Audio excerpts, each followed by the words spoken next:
Well, hello, and welcome to Stop Let's Team Up. It's Ross here. I'm by myself because I wanted to play a little catch up. I know I've been crazy busy, and Kirby is coming on for more full time to help me with Starman and other things. And I haven't done a lot of solo stuff, and I hope to do some solo stuff, but it will be much less. But I did want to do what I'm reading, and I've talked about some of this on other podcasts, but I'm going to touch kind of like on 4 books.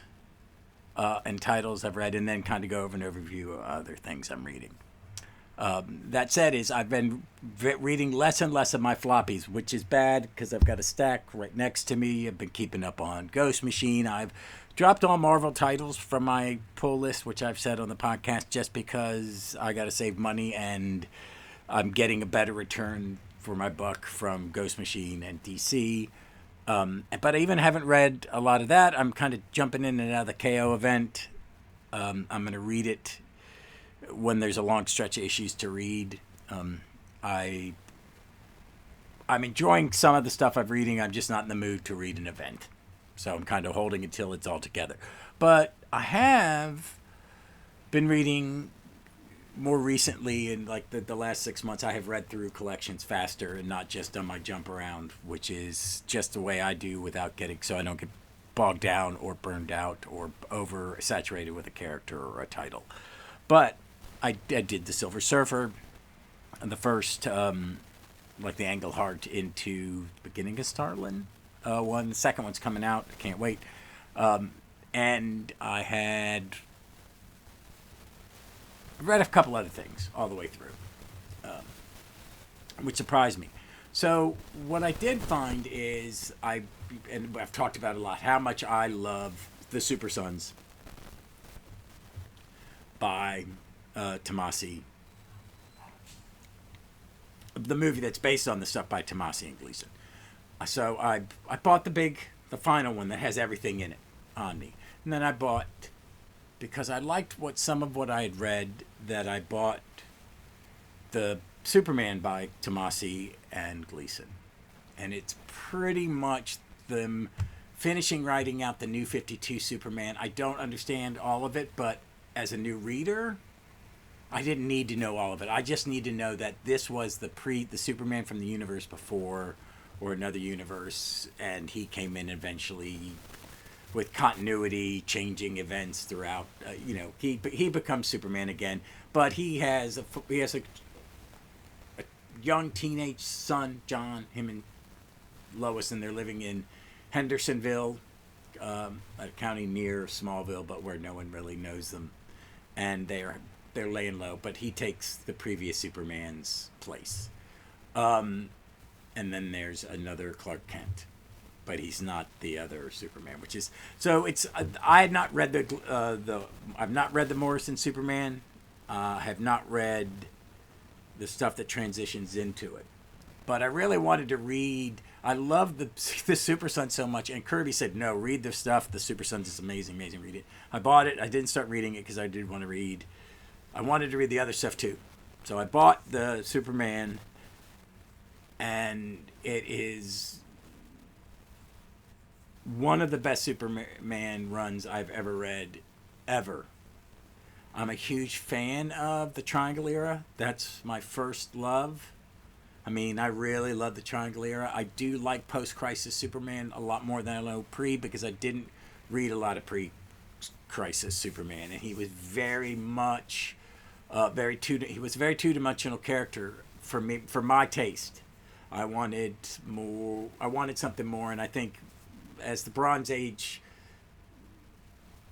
DC's Bronze Age caught up with Marvel's Bronze Age, and then when they get to the post, I really thought the Superman post-crisis I like that era.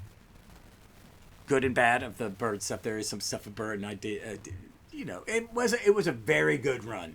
But I think when we got to the Triangle era, it was just geometrically better. I do think it's the best superhero run. I think it's one of the best comic book runs with multi-titles.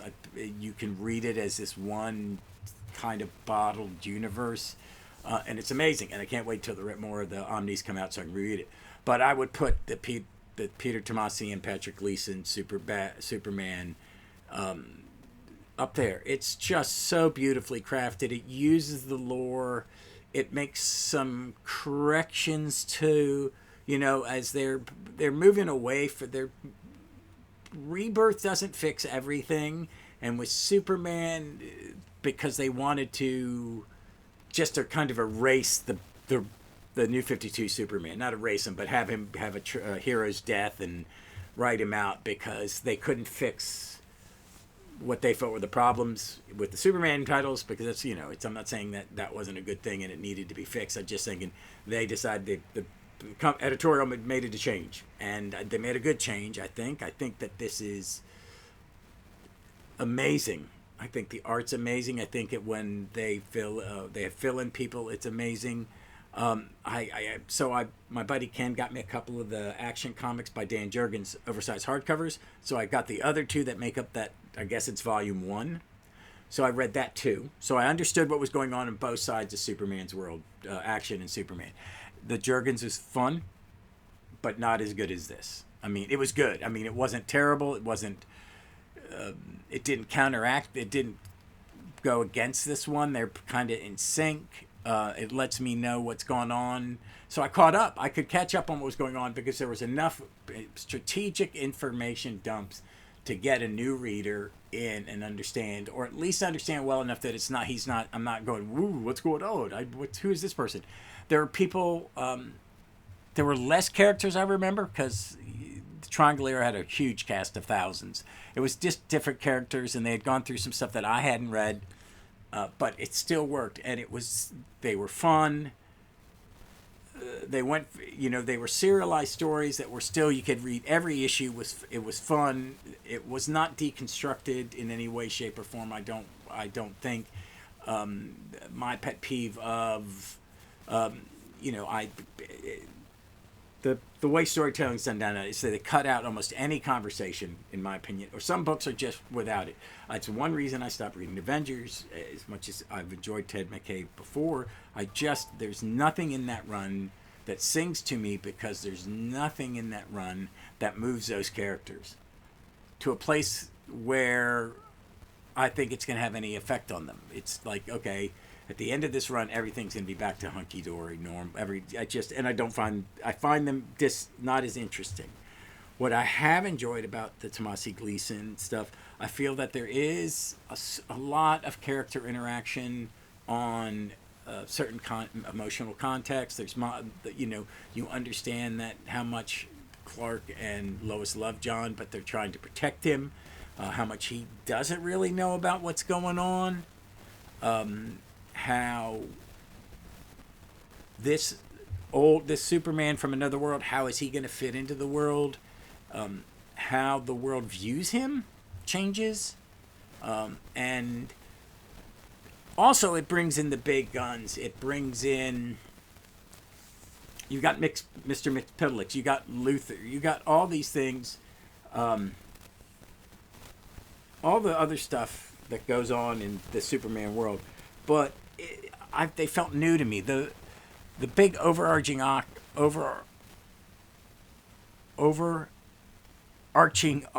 I guess I think, is good. I'm not going to spoil it, because I want to do an episode about it and kind of break it down, and definitely have Kirby on it to talk about it with me, because I know he likes it. But it's just one of the best things ever. But that Omni is going to pay for itself time and time again, because I will read that again and again. And I just loved it. And that's 9 minutes of me just gushing about something you have already probably read, because I'm behind a lot of you.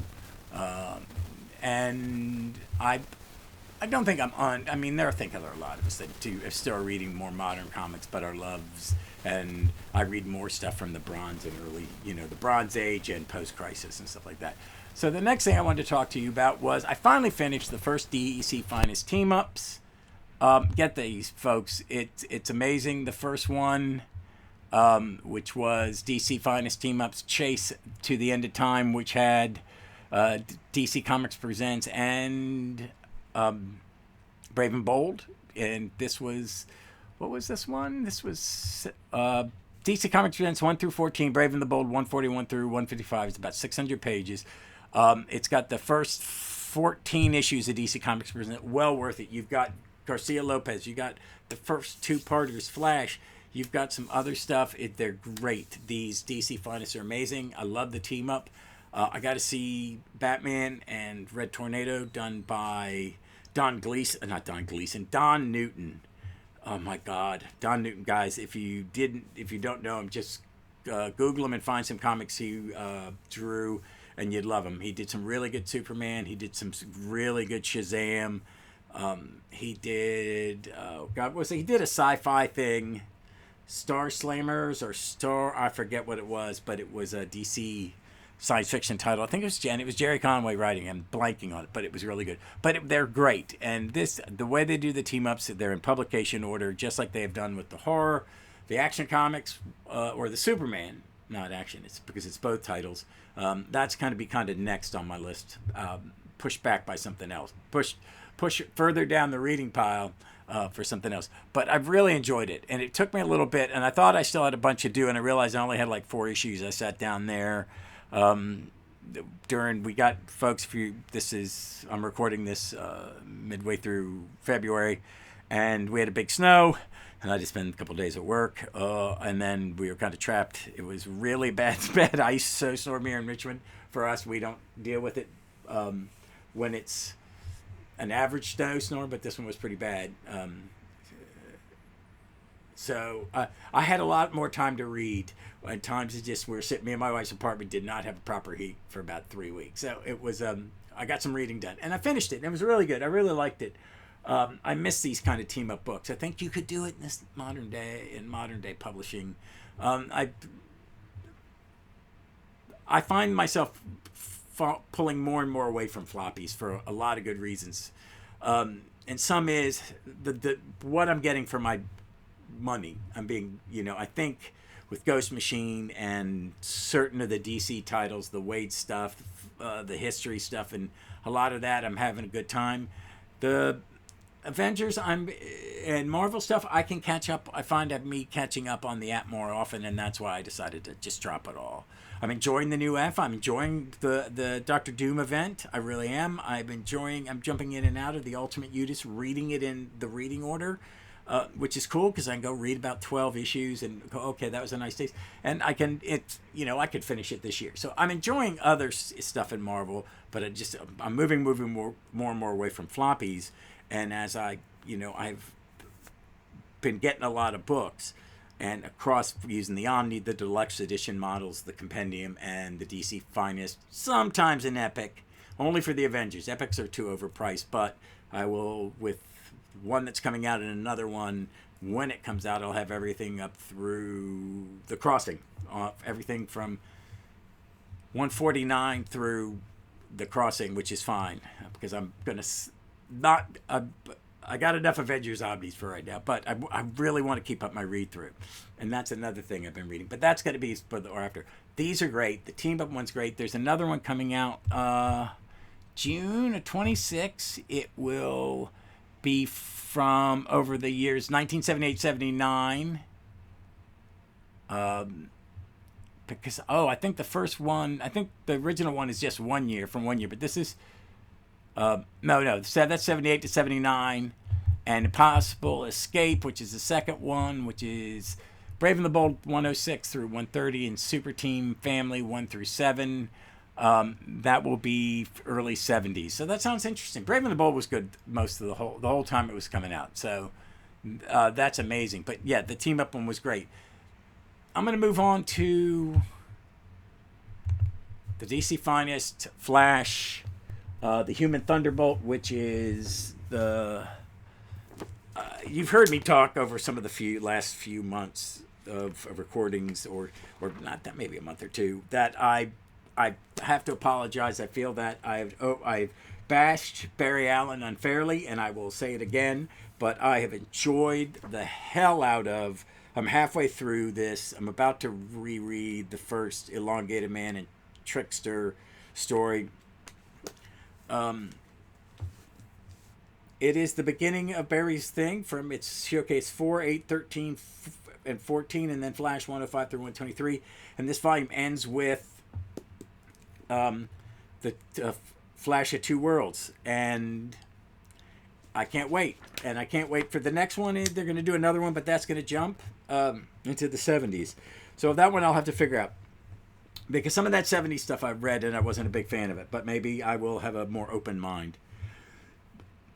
But I want to say, I know Silver Age stuff is harder for some people. For me, since I came in at the tail end of the Silver Age beginning. No, but I came in the Bronze Age. But I read a lot of Silver Age comics, especially DC, and I do like them. And I do like some Golden Age. But I understand it. It's done written before. It's a little more rough, a little less developed because art evolves, it changes, art forms.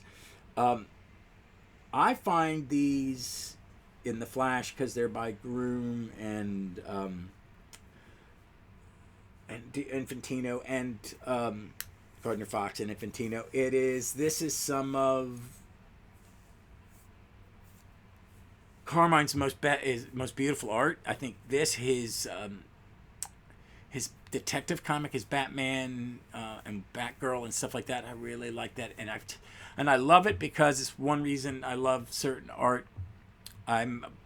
It's very 60s pop art, and it's at its best. And I think Carmine Infantino's work it is a great example of this DC science hero, red, white, and blue, post-war boom. Everybody's happy. I know it's very dated because it can be seen very dated. I don't think there's anything really problematic with it. I think, thank God, I think Iris is treated as a working, smart woman, and it's Barry's the person who has a problem. It's like, she's like Lois. I never think Lois is they never kind of, I don't want to say demeanor, but, Sue Storm in an apron making cookies for the FF is just a little, it's bad. It doesn't translate well. I don't think that really, it's some of that in there, but it's a little pushed to the side. And so I want to say that. But I find Iris to be a great character.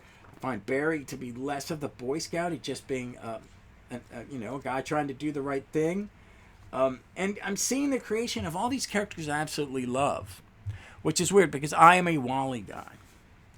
I didn't read Flash regularly until Barron's beginning of the post-crisis Flash. He is my Flash. I bought all the stuff now that for me to get at least through Williamson's run because, I'm missing a couple. There's a Wade volume, but with the Omnis I can read, and the app I can read everything since the post-crisis, and I think I'm going to enjoy all of it. I think the Spur is the first Flash of the more recent stuff that I didn't really, really like. I started at the beginning, but really after the end, it was they lost me. I didn't find it as interesting as the first couple arcs, and I haven't read Adams yet. Everybody says Jeremy Adams, I love it, but I did find in this, I'm looking at the back cover, and you got Mirror Master, you got these great showcases. They're very. This is an era of DC where I think it's, even though it's in competition with like Marvel and stuff and Spider-Man and all the changes, I think they're still, with the Flash, they're doing some really good, entertaining kids comic books, but that aren't insulting. They're teaching, they have the science things in here. That's great. It's way better than I remember it. It's well worth reading it. The art is gorgeous. I mean, I really complain about late Infantino, but the stuff he was doing in the 60s with DC, man, damn. Great. All right, we're going to jump to something that I'm reading for an episode, but I wanted to just talk about it. Me and Kirby are going to be covering Astro City, the Tarnished Angel story arc, which is 14 through 20. I'm reading it in the first edition hardcover with the beautiful Robert Mitchum of Steel Jack on it. Folks, if you've not read Astro City, the Metro books are a great way to get into it. It's in the order he wants them read because the trades don't always have... They're published in a certain way. Some issues are pulled from in one story and put with other ones, which is fine. But it's great. It's the great creative team of Busick, Kurt Busick, Brent Anderson, Alex Ross, designing this universe, the Astro City universe. And this one's a great one because it's very much a bad guy comes back, and it's a very, he looks like Robert Mitchum for a reason. He becomes he starts to look into the deaths of all these B-list villains who all grew up in the same neighborhood in Astro City he did. And it's a really great arc. I think it's the 4th trade, and it would be in the probably the second at Metro book.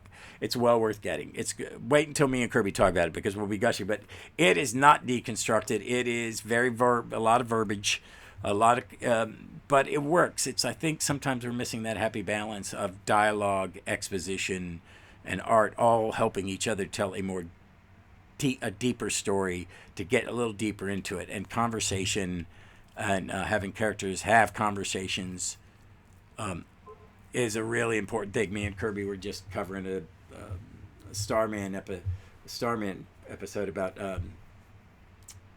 issue 47, where we find out what everybody's doing in Opal right after Jack and Michael head to space. And it had a lot of verbiage. It was a lot of info dumping. But for the most part, except for like maybe 1 or 2 places, it worked. And I got to know the characters better. It was awesome. But you can't go wrong with Astro City because it tells stories in Golden Age aspect. Well, not like kind of Black Hammer did, where it looked like it was a Golden Age comic. But the world is built, and the types of stories tend to fall into where they would in Bronze, Silver, post Crisis, because they do their own Crisis at some point. But it's worth it. I wish they did more of it. And that's it. I just want to talk about those 4 things. I mean, there's Ghost Machine stuff is great. Everything, I'm loving all of it. Hyde Street, Red Coat is the best. Ghost Machine is a close second, and I'm digging horror comics. There's other stuff I'm going to be reading. I have picked up a bunch more books.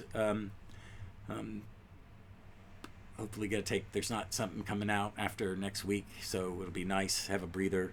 Because I'm going to stop I'm going to sell a bunch. I'm trying to get rid of the last of my floppies to where I only have like 2 short boxes or 3 short boxes.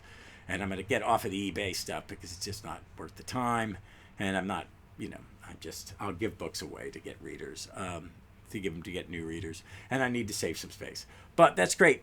Please keep listening. Kirby's doing Captain Carrot. It's amazing. I got to catch up because I read the issue and then I listen to it and then I kind of just sit there and love it. He does. It's probably the best show we're doing right now. We got another 4 for 4 coming up. I'm enjoying that.